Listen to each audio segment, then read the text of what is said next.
Here's Brody Brazil. What do I think the Sharks will do at the trade deadline? Well, that time is quickly approaching. I mean, we're doing this now with about 2.5 days left.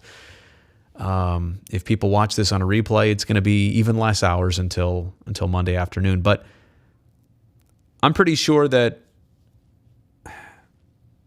well, I know Joe Will said the Sharks are going to be listeners. Not buyers, not sellers, but listeners. When you say selling, I don't think there's wholesale changes to be made here at the trade deadline for the Sharks, right? I do not expect, I would be shocked if there's a trade where you just drop your jaw. Like, what? I don't see that happening. It's possible, but I just don't see it.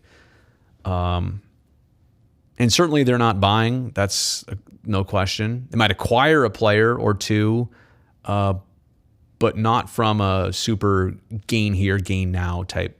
It would be a prudent thing that they could do for little risk, little cost. Of course, they might consider doing something like that if it's the right opportunity. So I think it just might be a quiet deadline.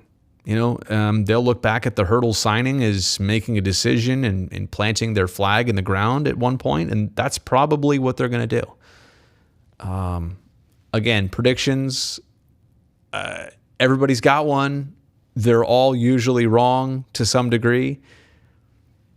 But, I think the Sharks should maybe be more focused on trying to keep a Barabanov around. Trying to keep a Middleton around for next year than to necessarily, trade one of those guys or trade something like that for a pick or a player who may not even pan out for another 3-4 years. Now, if we're talking about this offseason, that's a different story. Trades, maneuvers there, that's totally different. But here at the deadline, and it's a late deadline, right? There's only